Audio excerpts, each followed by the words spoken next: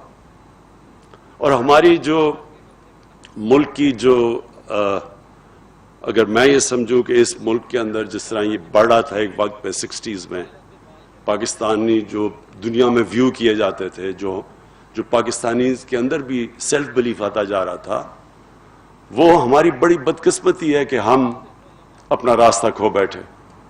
وہ جو self belief تھا وہ پروپیل کر رہا تھا اس ملک کو، جس کے اوپر پریڈکشنز کرتے تھے کہ پاکستان کیلیفورنیا بنے گا ایشیا کا، سب سے تیزی سے ترقی کر رہا تھا.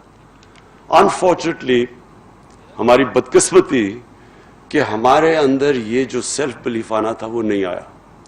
جو سب سے ایک چیز پلیز یاد رکھنا کہ جو ہم آرگیومنٹ سنتے ہیں جی کلونیلزم آئی اور انہوں نے لوگوں کو نقصان کرتی ہے، وہ غلامی، وہ انسان کو جو جب آپ آزاد بھی ہو جاتے ہیں لیکن ذہنی غلامی رہ جاتی ہے.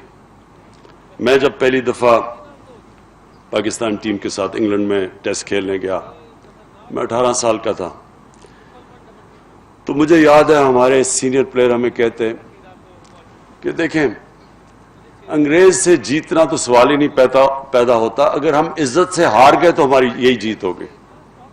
ہمارے اپنے سینئر پلیئر ہی کہہ رہے تھے. اس کا نتیجہ کیا ہوا؟ ہم جو میچ جیتنے لگتے تھے ہم وہ کہتے تھے، وہ ایکسپریشن آتا تھا کہ وی snatched defeat from the jaws of victory، کیونکہ ہم اپنے اندر ہی نہیں مانتے تھے کہ ہم جیت سکتے ہیں. جب آپ شروع میں کہیں کہ جی ان سے آپ جیت ہی نہیں سکتے تو آپ جیتیں گے کیسے؟ وہ یہ جو ابھی بھی کمپلیکس ہمیں پڑا ہوا تھا کہ وہ ہمارے سے وہ بڑے سپیریئر ہیں اور ان کی ٹیکنیک ایسی ہے، اور تو وہ جب تک وہ کمپلیکس رہا ہم نہیں جیت سکے تھے. جب ایونچولی جیتنا شروع کیا تو اپنے ذہن کو آزاد کیا.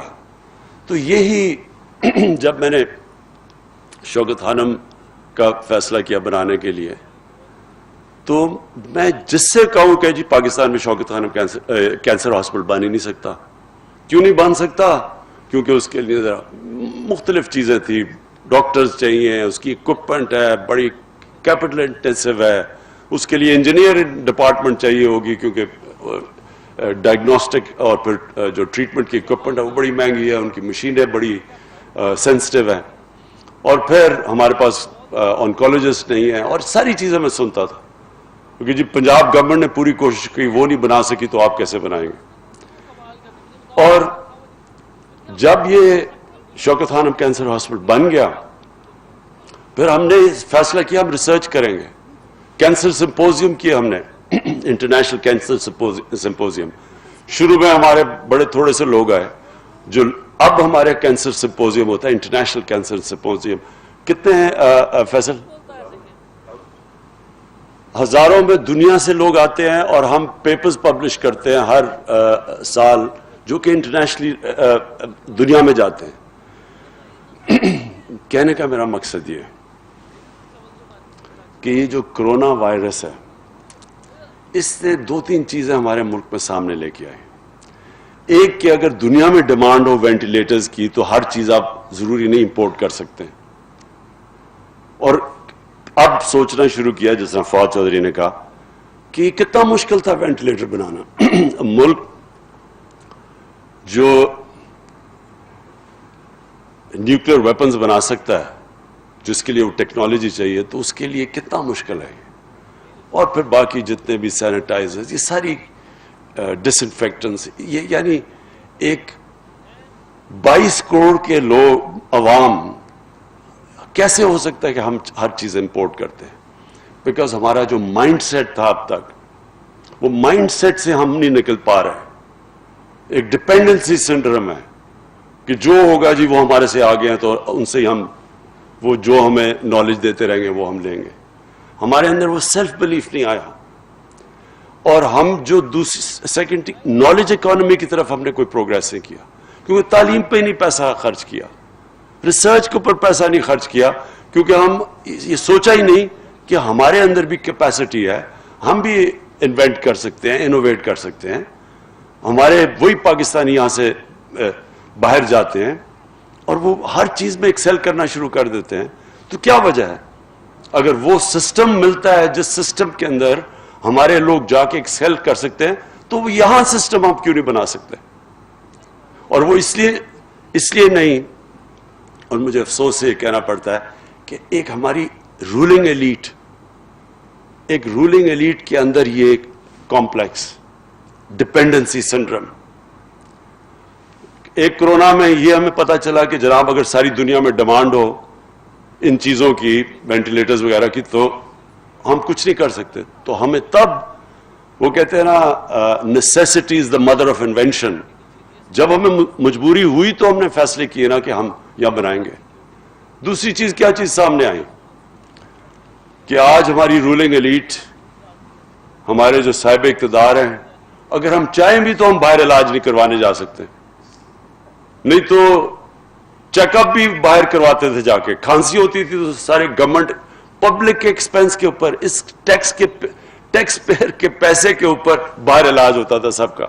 اسمبلی ممبرز بھاگے جا رہے ہیں علاج، منسٹرز جا رہے ہیں، پرائم منسٹرز، ان کی ساری فیملی، سب باہر علاج ہوتا تھا. آج وہ جا نہیں سکتے، وہاں زیادہ خطرہ ہے. تو اس سے دوسری چیز ہوئی کہ ہمیں اپنے ہسپتال ٹھیک کرنے ہیں، ہم نے اپنے ہسپتالوں کے اوپر انویسٹ کرنا ہے، ہم نے اپنی جو یہاں انفراسٹرکچر ہے، میڈیکل انفراسٹرکچر، ہمیں اس کے اوپر زور لگانا ہے کہ آگے کوئی اس طرح کی چیز آ جائے تو پھر کیا کریں گے. اور یہ جو سیکنڈ چیز ہے، جب تک کہ ہمارے ملک کے جس طرح میری طرح کے لوگ ہیں، ہمارے منسٹرز، ہم یہاں نہیں علاج کروائیں گے اپنا گورنمنٹ ہاسپٹلز میں، تب تک گورنمنٹ ہاسپٹلز نہیں ٹھیک ہوں گے. یہی گورنمنٹ ہاسپٹلز ہماری آنکھوں کے سامنے ڈیٹیریٹ ہوئے ہیں. میں پیدا ہوا تھا میو ہاسپٹل میں، میری ساری بہنیں پیدا ہوئی تھی. شروع میں جب بھی کوئی کھیلتے ہوئے کوئی چوٹ لگتی تھی، ٹانکے لگانے میو ہاسپٹل جایا کرتے تھے.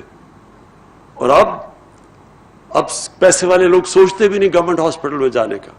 پرائیویٹ ہاسپٹلز، اور صرف پرائیویٹ ہاسپٹلز میں اگر اچھا علاج کروانا ہے وہاں کرواؤ، غریبوں کے لیے گورنمنٹ ہاسپٹلز. اور یہ پھر تیسری چیز سامنے آئی ہے، کورونا کی تیسری چیز کیا سامنے آئی ہے.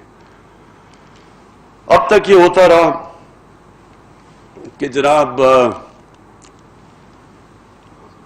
گندا پانی پینے کی بیماریوں سے بچے مر رہے ہیں، غریب کا بچہ مرتا ہے، کسی کو فکر ہی نہیں ہے. ہیپاٹائٹس سی ایپیڈیمک بن چکا ہے پاکستان میں، لیکن زیادہ تر غریب لوگ ہیں، کوئی فکر ہی نہیں ہے. میل نیوٹریشن 25% بچوں کو ہے، فکر نہیں، غریب کا بچہ ہے. 40% پاکستان کے اندر سٹنٹڈ گروتھ ہے، کسی کو فکر ہی نہیں ہے کیونکہ غریب لوگ ہیں. اب یہ مشکل آ گئی ہے کہ کورونا نہ امیر نہ غریب میں فرق ہی نہیں کرتا. آپ اگر یہ سمجھتے ہیں کہ صرف امیروں کی لاک ڈاؤن اناؤنس کر دیا جی، جلدی سے فوری لاک ڈاؤن اناؤنس کر دیا، سوچا ہی نہیں کہ وہ بیچارہ دیہڑی دار، وہ غریب آدمی، وہ رکشے والا، وہ جو بیچارہ سارا دن محنت کر کے آ کے اپنے بچوں کا پیٹ پالتا ہے، اس کا کیا بنے گا. نہیں، امیروں نے سوچا اچھا جی 2-3 یہ امیروں کو بھی آتا، تو ایک دم سارا ایک ایلیٹ نے فیصلہ کر لیا سارے ملک کے لیے، سوچا نہیں کسی کا. ہندوستان نے تو ہمارے سے بھی زیادہ، جتنا وہ جو ان کا اسٹرانگ مین نریندر موڈی ہے، کہتا ہے جی اس کا 50 انچ کا چیسٹ ہے، وہ اتنا ڈرپوک نکلا ایک دم اس نے سارا بند کر دیا. بیچارے لوگ 200 میل چل کے جا رہے، غریب لوگ تھے ہندوستان میں. سوچا ہی نہیں کہ عام آدمی کی زندگی کیا ہوگی. یہ تو ہمارا جو اب ہمیں کیا نظر آیا کہ اگر آپ غریبوں کی بستیوں کا دھیان نہیں رکھیں گے تو کرونا اگر غریبوں کی بستیوں میں پھیلے گی وہ پھر امیروں کی بستیوں میں بھی چلی جائے گی. وہ ریسٹرکٹڈ نہیں ہے. سنگاپور نے کیا کیا, انہوں نے بڑا زبردست لاک ڈاؤن کر دیا اور جناب کرو ان کی فلیٹ ہو گئی. اس کے بعد لاک ڈاؤن کھولا, ایک دم کرونا پھر پھیل گئی. کیوں پھیل گئی؟ کیونکہ وہ جو سب سے ان کے غریب امیگرنٹ ورکرز تھے, جو 6-6 7-7 ایک کمرے میں تھے, ان کی انہوں نے فکر نہیں کی جب لاک ڈاؤن کیا ہوا تھا, تو ان کے اندر سے وہ پھیل گئی ساری, پھر سے ان کو اب لاک ڈاؤن کرنا پڑا. تو اس لیے ہمیں بھی جب فیصلے کریں گے پاکستان کے اب سے, تو ہمیں یہ بھی سوچنا پڑے گا کہ اس ملک کا وہ طبقہ جو کمزور طبقہ ہے, جو کچی بستیوں میں ہے, جو ہر روز فیس کرتا ہے, ہر دوسرے دن موت دیکھتا ہے, اس کے بچوں کا دیکھتا ہے کہ حال کے گندے پانی کی بیماریوں سے بچے مر رہے ہیں, یا وہ دیکھتا ہے کہ یہ ہیپاٹائٹس سی ہر جگہ پھیلی ہوئی ہے, لیور خراب ہو رہے ہیں, جلدی مر رہے ہیں. تو ان لوگوں کو ہم آج کہہ رہے ہیں کہ جناب کرونا آ گئی ہے تو آپ بند ہو جائیں, سوشل ڈسٹنسنگ کریں. پہلے وہ ڈسٹنسنگ کیسے کریں؟ 6-6 7-7 ایک کمرے میں, اور کہ جی ہاتھ دھویں صاف, پھر وہاں پانی نہیں ہے, پانی کی بڑی قلت ہے. سو اس لیے ملک آگے جب بڑھتا ہے, سو میں وائنڈ اپ کر رہا ہوں کہ جب ملک بڑھتا ہے تو ایک ملک ایز اے ہول بڑھتا ہے, ایک ایلیٹ اوپر نہیں جاتی. یہ جو ہمارا ایلیٹس کلچر بنا ہوا تھا, جس کی وجہ سے سارا ڈپینڈنسی سینڈروم بھی ہے, بیکاز جو ہماری ایلیٹ تھی وہ اتنی متاثر تھی مغرب سے کہ وہ سوچتے نہیں تھے کہ ہم کبھی ان سے مقابلہ کریں گے, تو ہر چیز امپورٹ کرتے رہو. یہ سوچا ہی نہیں کہ ہم اپنی ملک کو کھڑا کریں گے. یہ سوچا ہی نہیں کہ اگر ایلیٹ کے حالات اچھے ہیں تو وہ سوچا ہی نہیں کہ عام آدمی کے حالات کیسے ہیں. اور کبھی بھی ایک امیروں کا جزیرہ جس میں غریبوں کا سمندر ہو, وہ کبھی بھی ملک آگے نہیں بڑھ سکتا. چائنا نے ثابت کیا. 30 سال پہلے چائنا کیا تھا؟ آپ 30 سال پہلے چائنا جاتے آپ بلیو نہیں کریں گے کہ وہ آج جدھر وہ پہنچ گیا. لیکن انہوں نے کیا کہ انہوں نے 70 کروڑ لوگوں کو غربت سے نکال کے اوپر لے کے آئے. جب نیچے سے لوگوں کو اوپر لے کے آئے, ملک بھی اوپر چلا گیا. ہمارا یہ ہے جو آگے ہم نے جانا ہے, جو کرونا نے ہمیں چیز کیا سامنے لے کے آئی, کہ سب سے پہلے اپنے پاؤں پہ کھڑا ہونا ہے, اپنے ملک میں یہ چیزیں پروڈیوس کرنی, نالج اکانومی کی طرف جانا ہے, اپنے ہمیں سائنس اور ٹیکنالوجی کو آگے لے کے جانا ہے. یہ بڑی اچھی بات ہے کہ ساری جو امریکہ کے اندر جتنی بھی وہاں جو بھی چیزیں وہ انوویٹ ہوتی ہیں, چیزیں جو نئی لیٹسٹ ٹیکنالوجیز آتی ہیں, ساری آتی ہیں ان کی جو ڈیفنس ہے اس کی کنیکشن ہے پرائیویٹ سیکٹر کے ساتھ, وہ فیڈ کرتے ہیں پرائیویٹ سیکٹر میں. ساری انوویشنز اور نئی چیزیں اور انوینشنز اس طرح آگے آتی ہیں, اس طرح ان کا ملک اوپر جاتا ہے. ہمارا کوئی کنیکشن ہی نہیں تھا ڈیفنس پروڈکشن اور پرائیویٹ سیکٹر کے اندر. تو انشاءاللہ یہ جو آگے کا کورس ہم جس طرف جا رہے ہیں, وہ انشاءاللہ ہم اب انشور کریں گے جتنی بھی ہماری ریسورسز ہیں. پہلے تو 1-1.5 سال تو سروائیول میں گزر گیا, اپنی اکانومی اسٹیبلائز کرنے میں لگ گیا, ڈیفالٹ سے بچانے میں لگ گیا. لیکن اب ہماری پوری کوشش ہوگی کہ ایک ویژن چارٹ آؤٹ کریں اپنے ملک کی, کہ ہم نے آگے جو جانا ہے ایک لانگ ٹرم پلاننگ ہو ملک کی, short term, medium term, long term, ایک پوری ویژن بنے ہماری, جو ہم اس کے اوپر پورے لگے ہوئے ہیں.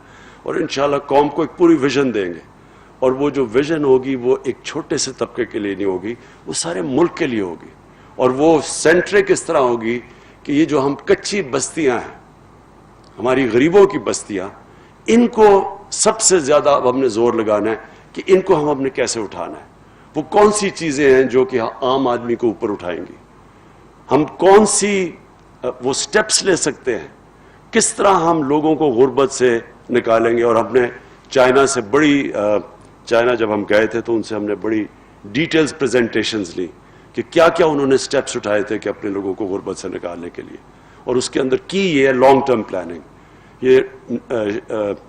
یہ جو ایک ملک چلتا ہے شارٹ ٹرمزم کے اوپر, وہ کبھی بھی یہ نہیں کر سکتا. ہمیشہ ایک لانگ ٹرم پلاننگ, ایک ویژن, اور اس کے بعد پھر ایک سیلف بلیف. جب ایک قوم بلیو کرنے شروع ہو جاتی ہے کہ ہم کچھ بھی کر سکتے ہیں, اور ہمیں ایک بہت بڑا جو ہمارے پاس مدد کرے گا, یہ جو ہمارا پروگریس ہے اور جو یہ انشاءاللہ قوم اپنے پوٹینشیل پہ جب پہنچے گی تو ہمارے پاس ایک ماڈل ہے. ہمیں پتہ ہے کہ ایک ہمارے نبی صلی اللہ علیہ وسلم نے ایک ماڈل بنایا تھا. ایک انسان کیسے اوپر جاتا ہے, اپنا پوٹینشیل اچیو کرتا ہے, ایک قوم کیسے جاتی ہے. اور ہمارا جو اثاثہ اس وقت ہے وہ پلیز یاد رکھیں اوورسیز پاکستانی ہے. ہمارے 90 لاکھ پاکستانی باہر ہیں. وہ ان میں سے ایک تو روزی کمانے کے لیے کافی گئے ہیں, لیکن کئی ایسے لوگ ہیں ہمارا جو بیسٹ ٹیلنٹ تھا, کیونکہ ہم نے ایک سسٹم میں میرٹ نہیں رکھی, ایک سسٹم جو میرٹ کو ڈسکریج کرتا تھا, ہمارا جو بیسٹ ٹیلنٹ ہے وہ آخر میں ملک سے باہر گیا اور وہ ہر فیلڈ میں ایکسل کرتے ہیں. سو ہم جیسے جیسے اپنے سسٹمز ٹھیک کرتے رہیں گے, ہمارے پاس یہ ٹیلنٹ واپس آنا چاہتا ہے وہ واپس آئے گا. جیسے ہم اپنے ادارے ٹھیک کرتے رہیں گے, جس طرح شوکت خانم تھا, شروع میں تو یہاں ڈاکٹرز ہی نہیں تھے ہمارے پاس جو اسپیشلسٹ تھے جو کینسر ہاسپٹل چلا سکتے ہیں. لیکن جیسے ہی انہوں نے دیکھا کہ انسٹیٹیوشن بن گئی ہے جو میرٹ میں چلتی ہے, جس کے اندر ایک قانون ہے, رول آف لا ہے اپنے انسٹیٹیوشن کا, اور آہستہ آہستہ سارے ہمارے جو تقریباً ڈاکٹرز ہیں جو ٹاپ کوالٹی پروفیشنل ہیں سب باہر سے آئے ہیں, باہر پاکستانی جو باہر سے آئے ہیں. آپ اگر مڈل ایسٹ میں چلے جائیں اور ان کا کوئی بھی اسپیشلسٹ کینسر ہاسپٹل میں جائیں, وہاں مشکل سے ان کے جو لوکلز ہیں وہ 4 یا 5% ہے. یہاں ہم ایک کوالٹی کینسر ہاسپٹل بنا سکتے ہیں, ساری پاکستانی کو ہم امپلوائے کر کے اس کو چلا سکتے ہیں, جو ہم ہر ادارے کو اس طرح چلا سکتے ہیں اس ملک میں, کیونکہ ہمارے پاس پول بیٹھا ہوا ہے باہر کوالٹی لوگوں کا, پروفیشنلز کا. اور جب بھی جیسے جیسے سسٹمز ٹھیک ہوتے جائیں گے انشاءاللہ وہ واپس آتے آئیں گے. میں آخر میں فواد چودھری آپ کو پھر سے, زبیدہ آپ کو میں یہ خراج تحسین پیش کرتا ہوں کہ آپ نے ایک بڑا بولڈ سٹیپس لیے ہیں, اور یہ جو آپ نے چیزیں یہاں لوکلی پروڈیوس کرنا شروع کیا ہے اور ایکسپورٹس کا سوچا, یہ بڑا زبردست ایک یہ وے فارورڈ ہے. یہ ہے جو میری نظر میں نیا پاکستان ہے. Thank you.